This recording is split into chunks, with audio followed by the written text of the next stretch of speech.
குழம்பு நல்லா கொதிச்சிருச்சு. இப்போ எப்படி இருக்குன்னு பார்க்கலாம். குழம்பு நல்லா கொதிச்சு கெட்டியாயிருச்சு. குழம்பு இந்த ஸ்டேஜ்ல இருக்கும்போது நம்ம வந்து மீனை சேர்த்துடலாம். ரொம்ப தண்ணியா இருக்கும்போது நீங்க மீன் போட்டீங்கன்னா குழம்பு இன்னும் தண்ணியாயிடும். இந்த அளவுக்கு கெட்டியா இருக்கும்போது மீன் போட்டீங்கன்னா கரெக்டா வந்துரும். இப்போ நம்ம மீன் சேர்த்துடலாம். அன்னைக்கு வஞ்சர மீன்ல சின்ன சைஸ் தான் வாங்கியிருக்கேன். இதான் குழம்புக்கு நல்லா இருக்கும். ரொம்ப பெரிய சைஸ் வாங்குனீங்கன்னா நல்லா இருக்காது.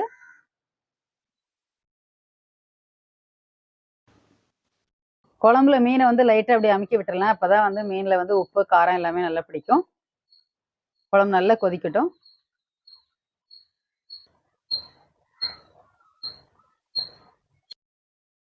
மீன் போட்டு ஒரு 3 நிமிஷம் வந்து ஹை ஃப்ளேம்ல வச்சு குழம்பு நல்லா கொதிக்க விட்டுருக்கிறேன். இப்போ வந்து கடாயை மூடிட்டு இன்னும் ஒரு 5 நிமிஷம் வந்து சிம்ல வச்சுக்க போறேன். அப்பதான் மீன்ல உள்ள எசன்ஸ் எல்லாமே நல்லா குழம்புல இறங்கும். 5 நிமிஷம் ஆயிடுச்சு. நம்ம இப்போ திறந்து பார்க்கலாம். குழம்பு பாருங்க பார்க்கவே எவ்வளவு சூப்பரா இருக்குன்னு. நல்லா ரெடி ஆயிருச்சு.